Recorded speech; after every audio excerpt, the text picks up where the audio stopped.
লালমনিরহাটে ষষ্ঠী পূজার মধ্য দিয়ে দুর্গোৎসব শুরু হয়েছে। রোববার বিকেলে শহরের ঐতিহ্যবাহী দেববাড়ি মণ্ডপে আনুষ্ঠানিকভাবে পূজার উদ্বোধন করেন ঢাকায় নিযুক্ত হাঙ্গেরি দূতাবাসের consul doctor Evelyn অলটিয়েন পোলানেক।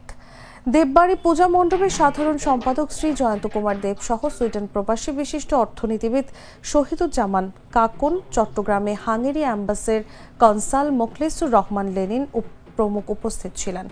Jayanta Kumar Deb জানান, সীমান্তবর্তী লালমনিরহাট জেলার উন্নয়ন ও কর্মসংস্থানের স্বার্থে প্রতি বছরই বিশেষ অতিথিদের এখানে আমন্ত্রণ জানানো হয়।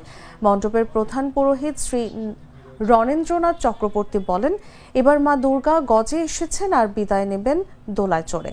প্রতি বছরের মতো এবছরও মা আমাদের জন্য শান্তি ও শুভ কামনা নিয়ে এসেছেন। সবার অংশগ্রহণে উৎসবটি হবে মিলন মেলা।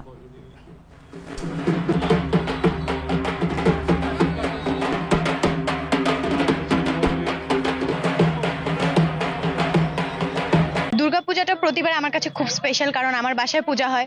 তো আমি ছোটবেলা থেকে এই পরিবেশটার মধ্যে বড় হয়েছি। তো আমি আমার কাছে বাড়ির পূজা ছাড়া অন্য কোথাও সেই ফিলিংসটা আসে না, সেই অনুভূতিটা আসে না দুর্গাপূজার। পৃথিবীতে আমরা দেখতে পাচ্ছি বর্তমানে সারা বিশ্বে কিরকম সংঘাতে পরিপূর্ণ একটা বিশ্বে পরিণত হয়েছে। জায়গায় জায়গায় যুদ্ধ হচ্ছে, সংঘাত হচ্ছে, মানুষে মারামারি, মানুষ মারছে, মানুষ মারা যাচ্ছে। তো এরকম একটা বিশ্বের প্রেক্ষাপটে দাঁড়িয়ে তো অবশ্যই স্বার্থপরের মতো শুধু নিজের জন্য চাওয়া যায় না মায়ের কাছে।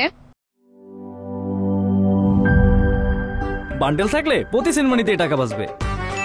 বিকাশ সেনমানি বান্ডেল কিনে জিতুন প্রতি লেনদেনে।